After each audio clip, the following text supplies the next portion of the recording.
Hey everybody, today I wanted to talk about a book that I'd heard about a couple months ago when I went to the International Students for Liberty conference. There was a lecture given on the topic related to this book, and put in the back of my mind that I'd like to read it.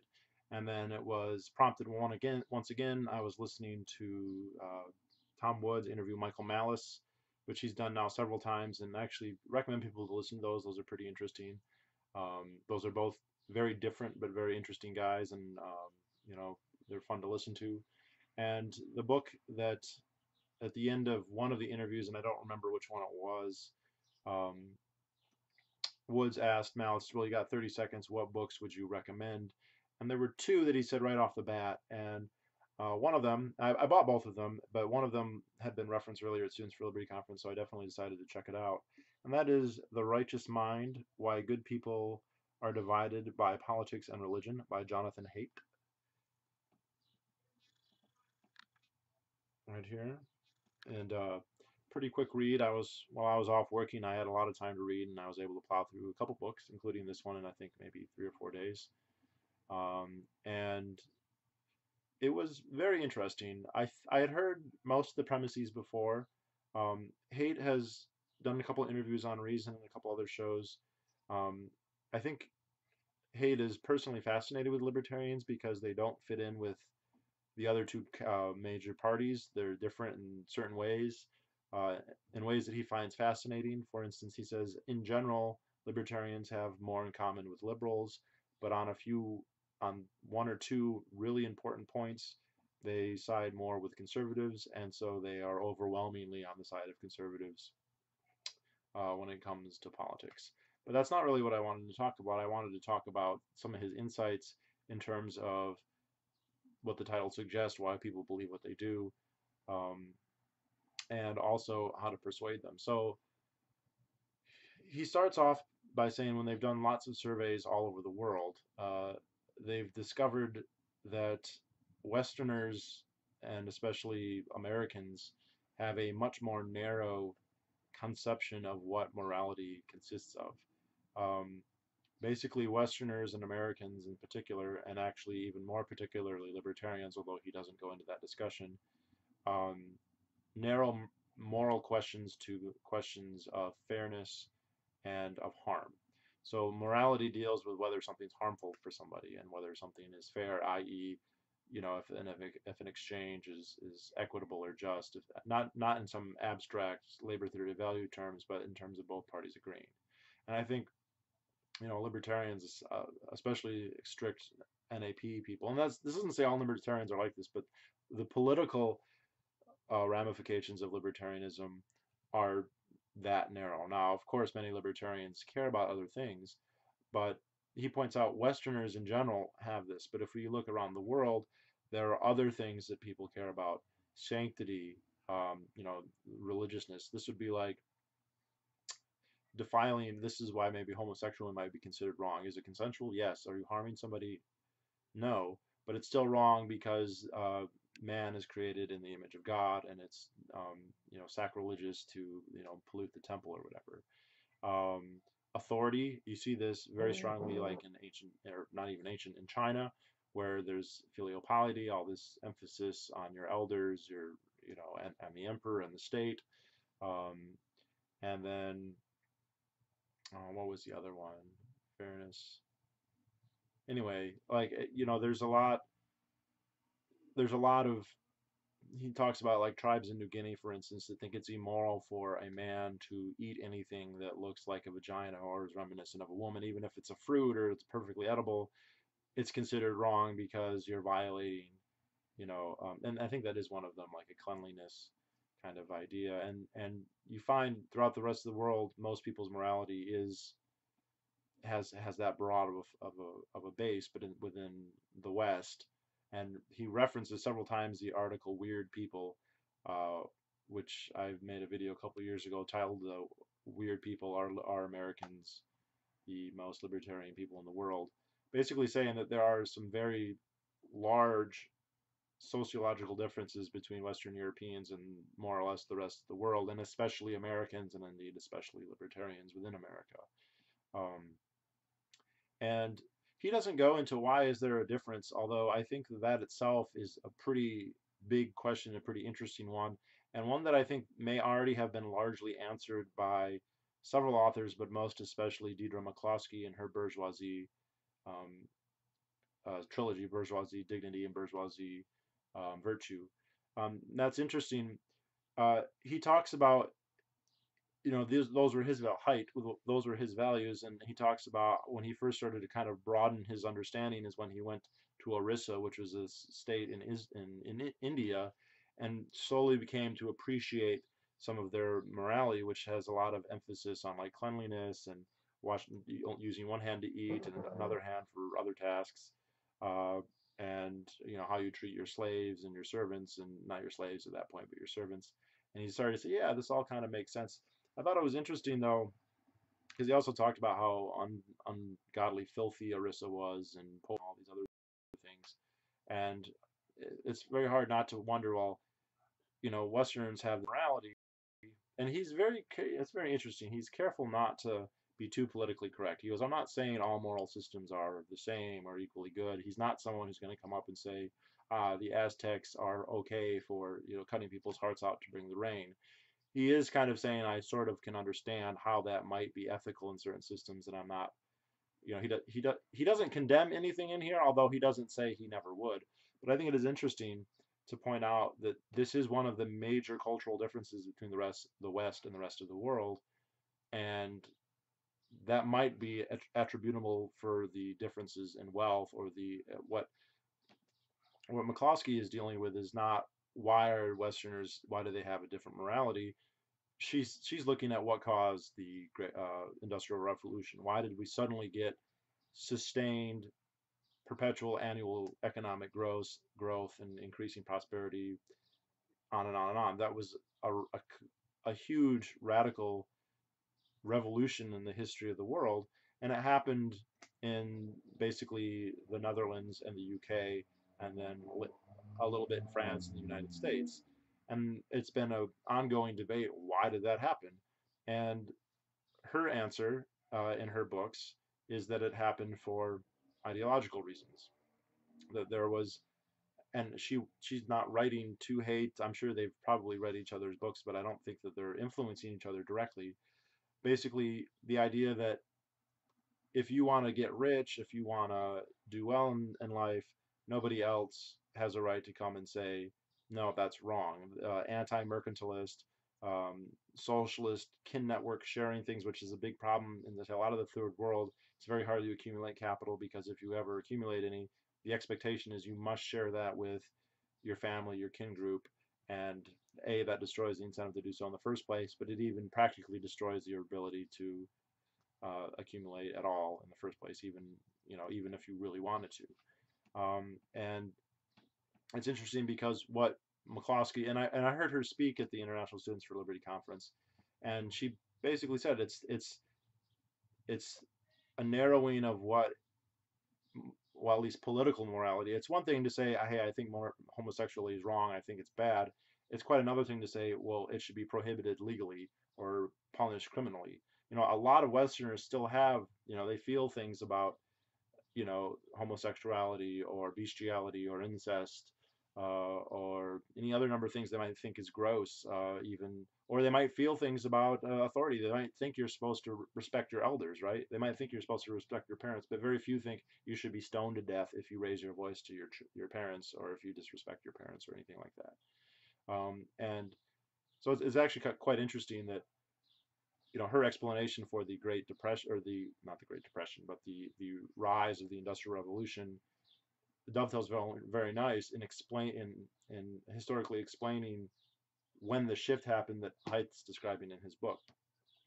So like that was a pretty interesting thing that I didn't expect to kind of link when I read Heidt's book. But the other really interesting thing is he talks about people have emotions, and people have, and not just emotions, but emotions and intuitions, and they also have reason. And the way most libertarians, I think there's a certain group of people, a subset of the population, maybe like 1 or 2%, who place a really strong emphasis on rational arguments, and they decide what they believe to a large extent, not totally. Nobody is totally logistical in that sense. Um, on that, and I think those are your libertarians, and that's where you get the Myers-Briggs tests, and all libertarians are INTJ or whatever. And which isn't to say everyone who's rational to that degree is a libertarian, but just it's disproportionate. However, most people aren't like that. Most people start their moral reasoning not let's figure out what the correct answer is. They start their moral reasoning like as I'm a good person, and then whatever they assume to be moral. If I live in the city and I take the subway and I don't have any guns and I vote Democratic, then those are all ethical things. Public transportation is ethical, gun bans are ethical. Likewise, if they grow up in Montana and they have guns all the time and they go to NRA meetings and they go to church, then they assume these things are all moral because I'm a good person, I do these things, ergo those things are moral. Reason for most people, and this is going to ring so true, it rings true for me, and it's going to ring true, I think, for anyone who watches this. People don't use reason to determine what's right or what's the truth. They use reason to rationalize whatever their beliefs are. All right, so we're good politicians as a species. Uh, Whatever your belief is, whether it's the church or taxation or public transit or whatever it is, you will use reason to argue in favor of that being moral and deontological to everybody else. And you see this so repeatedly. You don't when you make arguments with people and they just will use all of their everything at their disposal to change the subject, to find some excuse, to impugn you, to say there's something wrong with you. I mean, I've had Venus Project people. I'll write all these points about why it won't work, why there are problems, and then the reply will be like, "You pronounced Jacques Fresco's name incorrectly. Ergo, you're wrong," or they'll call you a name, ergo, you're wrong. They're using all the rationale at their disposal, which in their case often is very little, uh, to try and they're not trying to come to the truth. They're trying to defend whatever it is they already believe. And I think that anyone who like looks at political debate sees that this is what's going on. It's not an attempt to decide what's true. It's an attempt to justify whatever it is you happen to believe. So what is his advice? Does he say people are immutable and they can't change their minds? Of course, that's not true. They can. The point is you have to appeal to their emotions first. You know, if you approach somebody and you start out with a debate, the chances that you are going to convince them are negligible. They have to be the type of person who is willing to be that analytical and hear an argument, and B, not have so much pride that they will refuse out of mere spite to not listen to you. And I've had that happen a couple times where people have to admit I have no argument, but they're not going to concede because it's just a social thing. You don't want to concede to somebody. It's better to approach somebody, become friendly, find areas of agreement, be in a place where like we have some common ground, which I think we can as a libertarian, like you can do pretty much with anybody at least on something. And once you have not let their guard down, but shown, hey, I'm somebody that you can talk with, I'm somebody who you can reason with, I'm somebody for which we share something in common. That's when you have the most effect. And I've definitely felt that way. I mean, I've met people who are hardcore Democrat liberals, and you just okay. We agree on whatever else, and then okay, is this such a hard thing? And I've had many people just say, I can't. That makes perfect sense. Like I've never looked at it that way, and wow, you might be onto something. Does that necessarily convert them right away? No, but they're in a much better position than if you just come out and said you're wrong and you're a bad person, you violate the NAP, you're a killer, you you know you favor theft. I agree with all of those sentiments, but when you address somebody in that way, all you're going to do is make them clamp down. They're not listening to you. They're thinking as hard as they can not to decide whether you're true or not to analyze your arguments, but to just to find whatever thing they can find to prove to themselves that you're wrong, that you're full of shit, and that's what they're going to do. And if you have 100 comment exchange with these people, you wasted your time and you wasted their time. Which, if you don't mind wasting their time, sure, go ahead. So that was a very nice insight. I'm kind of glad that I read that. I guess I had intuition that was kind of interesting. or kind of the way it was. Also, it is interesting that he believes in kind of ethical intuitionism, which puts him very much in the Michael Huemer kind of agreement with him. I mean, Huemer didn't invent ethical intuitionism, but they seem to agree there. Another interesting thing, I think that there are problems with his analysis vis-a-vis the state. Basically, he has a very neutral view of the state, and he talks about, well, liberals, they are against hierarchy, and they're always for the underdog, and they don't like people to get pushed around, and it's like, except the things that they advocate always entail that, and the government always do those things, and it's they push people around all the time, and it's very interesting. They always, whenever they have this weird ability to rationalize away government actions that contradict this by attributing them to something else. So like police brutality doesn't show anything about the state. It shows something about racism, would be kind of a contemporary relevant example of this. Um, you know, he says they're anti-hierarchy, and like how is the state not hierarchical, and indeed an institution based on very explicit hierarchy. Um, there's quite a bit of that where I think his his formula is a little bit flawed in that sense, so that it's attributing, these people have their desire to satiate their morals is such that they violate them in a lot of ways. And I think he said, look, when he first came up with these ideas and he submitted he wrote something, and he had a lot of people comment. A lot of people said, look, liberals, uh, love big government. They don't. I mean, they say they are against like oppressing minorities, but they're not against oppressing individuals. So that was all pretty fascinating. He also said, oh, what else? He said that liberals really, really focus on fairness and harm, whereas conservatives do actually incorporate all the five. So conservatives tend to have a respect for authority, sanctity, um, but it's also interesting because even though conservatives believe that, very few conservatives are theo-conservatives to the extent where they think that the state should enforce these ideas. Now, this varies some, but that is interesting, and I don't think he actually addresses this very well, because people can have moral things and then say, but within the political sphere, this morality should not be criminally prosecuted. And I think it's not just libertarians who are like that. I think pretty much everyone has this idea, most people anyway. They have their preferences that they may consider deontologically significant, but they don't necessarily think that they're politically significant, that the state should do anything about them. And the juxtaposition between what people think the state should have the power to do and what it should not is not something that he really addresses. And I think it's a significant one, because if you're going to say, I have this morality, I don't think, for instance, that men should eat uh, food that is reminiscent of female genitalia. Um, okay, that's your morality. And I condemn anyone who does that's going to go to hell or whatever. On the other hand, I don't think that there should be any prohibitions against such food or any penalties against people that do.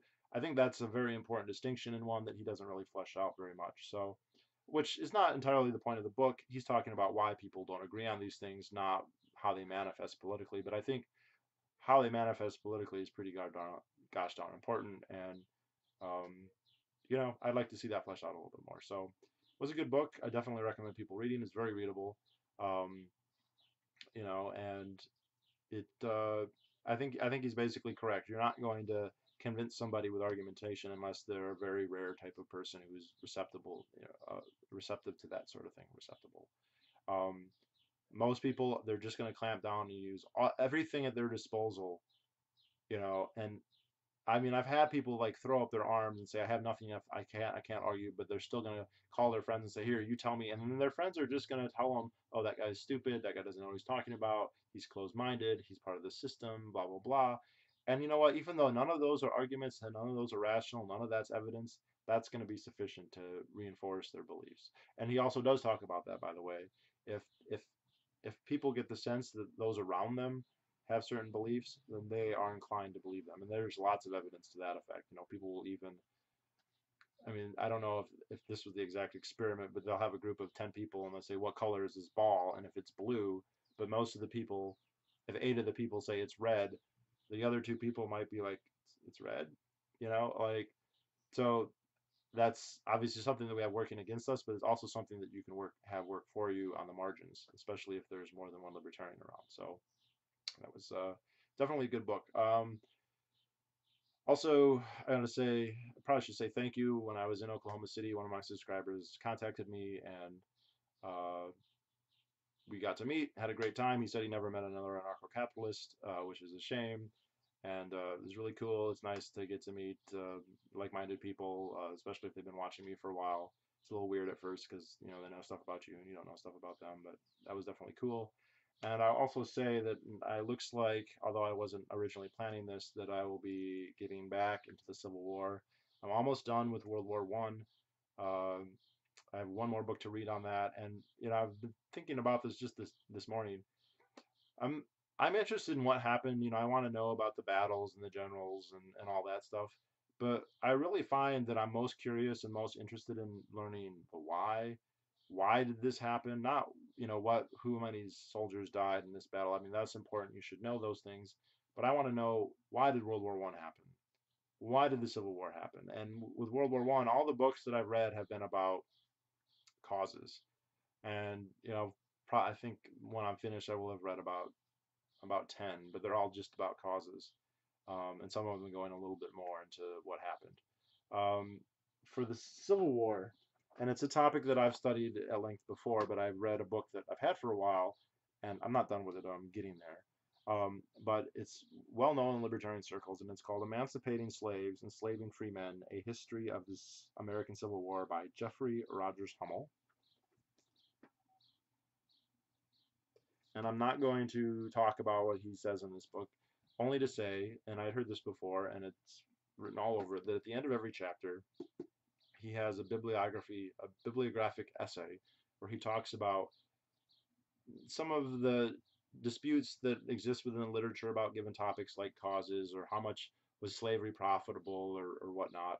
Uh, Arguments that he doesn't really place in the narrative, but he puts in these essays. And in each one, after every chapter, he'll go through and recommend, this is a book that maybe you should read about this. This is a book about, and he'll even critique like, this is a book has a Marxist kind of view on it. This book has a Freudian view on it. This book is, voluminous and it covers a whole lot of area and it's 4 volumes long. And this book is more succinct and whatever. And I think on average, we're talking about 20 or 30 books per chapter that he's not necessarily recommending, but saying maybe you should check out. And as soon as I, read the first chapter, I went on Amazon, started wish listing these books. Then I started buying them. I didn't buy all of them. I'm only doing the ones that strike me as really interesting, the ones that I think really address, why did this happen? What's the motivations? Why did the war happen? Why did it have to happen? All those types of questions. Was slavery the cause? Was state rights? Was tariffs? Whatever else? To what degree? Who's responsible? And I found I've already purchased like 25 books, and I probably have triple that number that I've added to my wish list, and I'm not done yet.